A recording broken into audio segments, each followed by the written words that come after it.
The federal government's blueprint for an Asian century is being called visionary, ambitious, risky and potentially very costly. It wants us to focus our business and education on our Asian neighbours and for all school children to learn Asian languages. Now, the plan's backers say it's noble and logical. The critics argue it's unachievable. Georgia Main has more.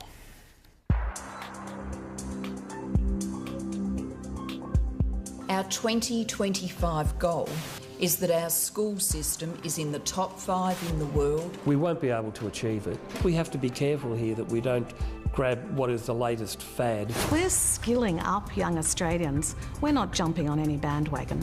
Whatever else this century brings, it will bring Asia's return to global leadership, Asia's rise.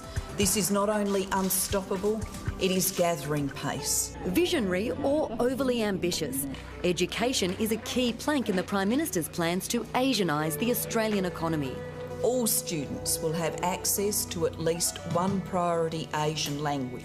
I'd give the white paper 3 out of 10. But critics like former teacher and education expert Dr Kevin Donnelly worry about what will be sacrificed in a bid to embark on bold plans. How can we expect young children to learn another language when they don't have the ability to even learn their own native language properly? When it comes to the basics, Australia is heading in the wrong direction. The latest international results show over a 9-year period, Australia has dropped from 5th place to 15th in maths, from 4th to 9th in reading, and in science we've gone from 7th to 10th. Dr Donnelly also questions how the proposed overhaul would be implemented when our education resources are already stretched. Really, governments have been banging on about it for over 20 years, but it's never been done. We don't have the money, we don't have the qualified teachers. What I think about is those 5-year-olds who started school in Australia today. By the time they leave school in 2025, they'll be entering a workforce where China and India will be the major global economies. And it's schooling's job to equip our young people for their future. Executive Director of the Asia Education Foundation, Kathe Kirby, says we must align ourselves with Asia to be successful on the world stage. There's also an objective there to link up every Australian school with a partner school in Asia so that they can actually get to know people in the region and forge friendships. And it appears we can learn a lot from our Asian neighbours. The average student in Shanghai is more than 2 years ahead of Australian children in maths and more than a year in front in reading and science.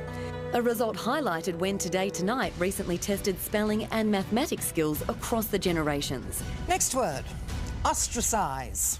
I don't even know what it begins with. The under-29s, or Generation Y, scoring just 60% in spelling. It blows me away. I see my son doing his homework on the computer and some of the words just sort of correct automatically and he doesn't even know he's misspelled it. The maths results similarly concerning. I have no idea how to even read my bank statement. You have 15 seconds. Ready? 14 times 13. Go. Gen Y barely passing with a score of just 52%. So there's no doubt that Asia will be influential in the future. Don't we need to prepare for that?